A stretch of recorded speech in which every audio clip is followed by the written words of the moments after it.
정일곤 이사입니다. 전문가님, 네. 잘 지냈어요? 네, 잘 지냈습니다.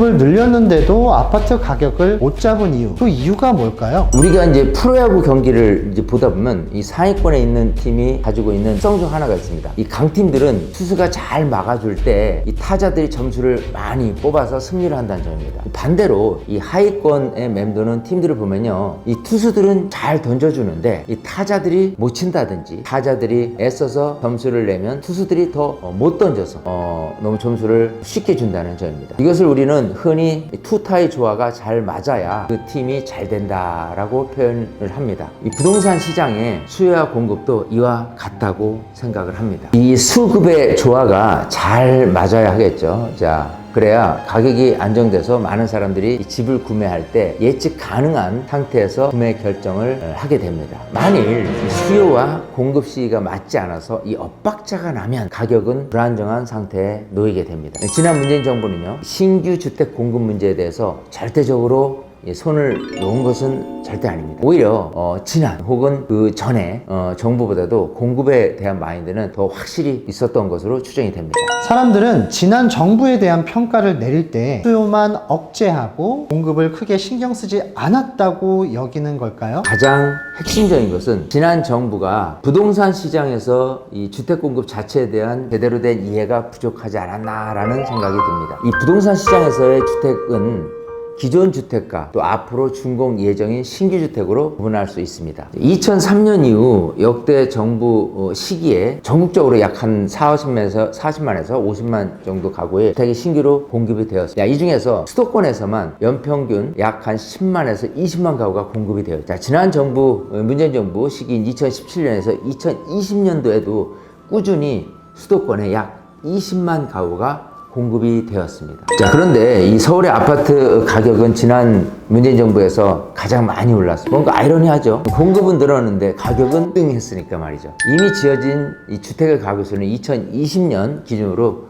약 한 291만 호입니다. 해마다 서울에 20만 가구씩 신규 공급이 전체 가구 수 대비하면은 약 7%가 채 되지를 않습니다. 부동산 시장의 기존 주택이 매물이라는 형태로 공급되는 것도 매우 중요하다고 할 수가 있겠습니다. 지난 정부는 93%가 되는 기존 주택 시장에 의한 공급은 고려하지 않았다는 게 가장 큰 오류가 아닐까 생각을 합니다. 자, 2017년 이 파리 대책을 시작으로 해서요, 양도세 중과라든지 이 취득세 중과, 또 대출 억제 등 강력한 수요 억제 정책으로 기존 주택 시장의 매물이 급격히 줄어듭니다. 양도세 중과로 무거운 세금을 이 나라에 내느니 이 진여를 선택하는 분위기가 일어났고요. 이 정부가 껴서 양도세 중과가 없어질 때까지 버티자 하는 말들도 생겨났습니다. 전체 주택 시장의 93%에 달하는 기존 주택 시장의 매도 물량이 줄어들었기 때문에 이 가격이 오를 수밖에 없었다라고 볼 수가 있겠습니다. 자, 그래서 지난 정부는 가격 급등을 막기 위해서 앞서 밝힌 이 3기 신도시 정책을 내놓았습니다. 자, 그러나 기존 주택의 공급을 무거운 세금으로 막아놓은 상태에서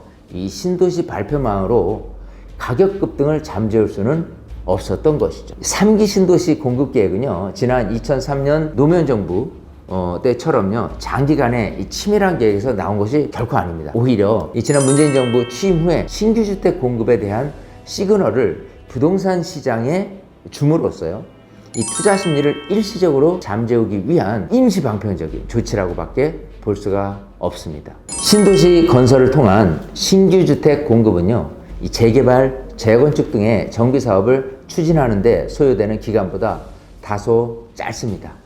자, 그렇다 하더라도 이 계획 발표부터 준공 및 입주까지 짧게 잡아도 입주 시점까지는 약 한 5에서 6년 정도가 소요됩니다. 신도시 건설을 통한 공급 효과를 체감할 수 있는 시기는 최소 2026년에서 28년 이후가 될 것입니다. 자, 그런데 이 20만 가구 이상 신도시를 만들어서 입주만 시키면 신규 아파트 공급을 늘렸다고 봐야 할 것인가? 반드시 이 교통 인프라를 구축해야 할 겁니다. 특히 이 신도시에서 서울로 직장을 다니는 사람들을 위해서 지하철 노선을 신설하거나 기존 노선을 신도시 지역까지 연장을 해야 할 겁니다. 신도시로부터 50분 이내로 이 서울까지의 교통 접근성이 확보되지 않으면 신규 주택 공급을 위한 이 신도시 건설은 큰 의미가 없을 겁니다. 오히려 이 대책 없는 이 매드타운만 양산할 뿐이고 시간이 가면 갈수록 그 지역은 인구가 점차 줄어서 슬럼화가 될 공산이 큽니다. 자, 그래서 이 GTX, 이 수도권 광역 급행철도죠. 이 건설이 굉장히 중요합니다. 그리고 GTX와 관련한 이 경제성 문제라든지 남양주 앙천 지구를 연결하는 GTX B 라인은 예비 타당성 조사 없이 이 사업을 추진하기로 했습니다. 자칫 이를 건설하기 위한 재원 확보가 제대로 또 되지 않으면 자칫 2기 신도시처럼 교통 기반 시설이 부족한 채로 신도시 건설이 이루어지면서 신규 공급의 이 효과를 전혀 볼 수가 없을 겁니다. 차라리 이 기존 주택 시장의 공급을 원활히 하면서 신도시를 더 밀도 있게 계획하고 이 교통 기반 시설을 충분히 공급하면 그야말로 기존 주택의 공급도 살아나면서 더불어서 신도시 건설 효과를 통해서 아파트 가격 안정의 목표를 훨씬 수월하게 달성할 수가 있을 겁니다. 그러나 지난 문재인 정부는 그러하지 못하였던 거죠. 부동산 시장을 좀 더 보이지 않는 손에 의한 수요, 이 공급의 이 균형 상태로 보지 않은 채, 자, 이른바 이 가진 사람들, 뭐 2주택자 이상 되는 분들을 소위 가진 사람들이라고 볼 수가 있느냐, 뭐 의문점이 생기지만 어쨌든 이런 분들에게 고통을 주기 위한 수요 억제 정책을 추진하였다라고 해석할 수밖에 없을 것 같습니다. 아마도 다주택자들에게 이 과도한 세금 부담을 줌으로써 이들이 이 부동산 시장에 매물을 많이 내놓게 되면 공급이 많아져서 이 아파트 가격이 안정될 것이라는 순진한 생각을 한 것이 아닌가 생각이 됩니다. 임대차 3법에 대해서도 말씀 부탁드리겠습니다. 이런 상황 속에서요, 지난 문재인 정부 때는 이제 시장 상황을 더 악화시키는 정책을 추진한 게 그게 바로 임대차 3법이라고 볼 수가 있습니다. 이 전세 가격 안정을 명분으로 무리하게 2020년 7월 말에 국회에서 이 법을 통과시켰습니다. 기존 2년 임대차 계약이 끝나면 1회에 한해서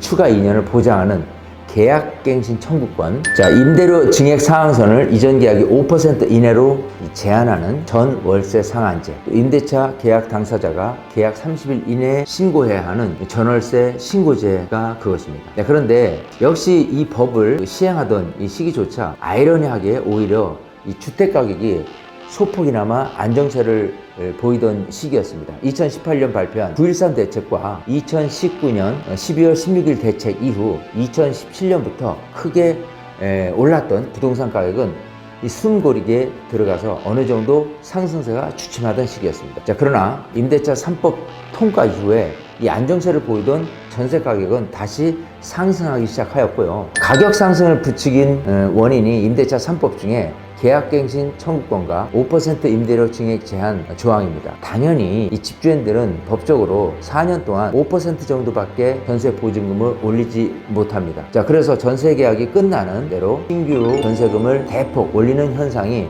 일어났습니다. 우리나라의 아파트 매매 가격은 이 전세 가격이 어느 정도냐에 따라서 좌우될 겁니다. 전세 가격이 상승하면 할수록 매매 가격도 높아집니다. 2020년 임대차 3법 국회 통과로 인해서 전세 가격이 상승하였고 매매 가격을 자극해서 다시 아파트 가격이 상승하는 이 정책의 역설이 일어난 것이죠. 자, 이와 더불어서 앞에서 말한 것처럼 각종 부동산 세금의 규제 영향으로 2020년, 21년에는 급기야 부동산 가격이 최대로 상승하는 등의 이 부작용이 일어난 것입니다. 지난 정부가 무려 24차례 동안 부동산 대책을 발표했었죠. 그렇습니다. 이제 이 부동산 가격 안정이라는 목표를 달성하는 방식은 100% 실패로 볼 수가 있습니다. 간혹 어떤 이들이 22년 여름 이후에 2023년 사이에 이 벌어진 부동산 가격 하락이 지난 정부의 정책의 효과로 나타났다고 주장하고 있습니다. 자, 그러나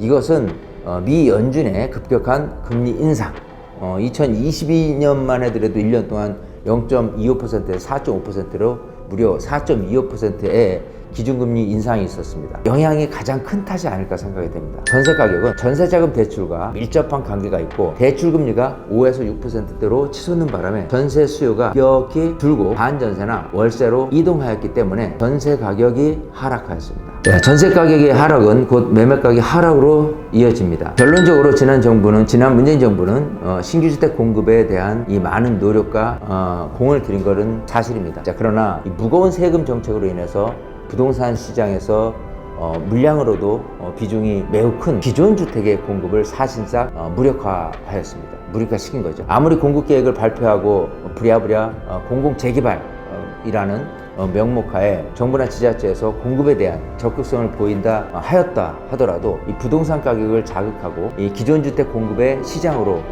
나오지 않게 되면 가격 안정에 아무런 소용이 없다라는 교훈을 되새겨야 합니다.